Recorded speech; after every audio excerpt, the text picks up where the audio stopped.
មុខវាំងខ្ញុំសប្បាយឆាឆាឆាមកដល់ភ្នំពេញចង់ដើរជិះទស្សនាខ្ញុំចេញដើរមកទីក្រុងដ៏ស្រស់ស្អាតផ្លូវភ្លឺពន្លឺខ្ញុំចងចាំថាផ្លូវចាស់ស្គាល់តើគោលដៅអត់ច្បាស់មិនដឹងដើរទៅផ្លូវណាឃ្លឺបតន្ត្រីឮភ្លេងខ្លាំងញ័របេះដូងចូលរំឆាឆាឆាភ្នំពេញខ្ញុំវងវែងផ្លូវឆាឆាឆាឆាទូរស័ព្ទអត់មានសេវា GPS ក៏អត់ដើរភ្នំពេញចិត្តរីករាយឆាឆាឆាឆាឆាឆាឆាដើរបកក្រោយវិញម្ដងទៀត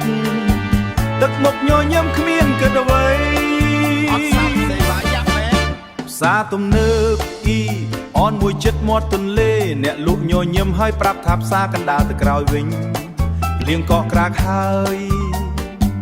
តែស្វាគមន៍ព្រឹកក្ដៅជាងខ្ញុំស្វែងរកផ្ទះសំណាក់ខ្ញុំបេះដូងរំឆាឆាឆា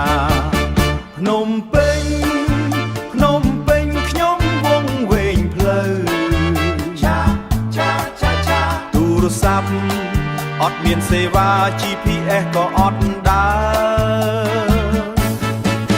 ភ្នំពេញចិត្តខ្ញុំរីករាយឆាឆាឆាឆា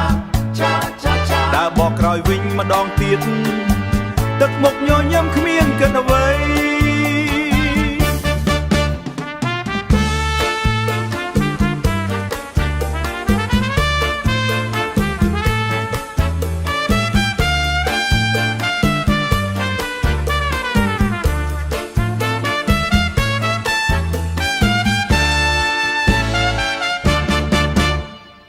ឆាឆាឆា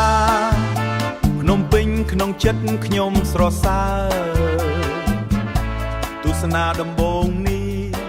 គឺដូចសូបិនចង់នៅដាច់ដង្ហើម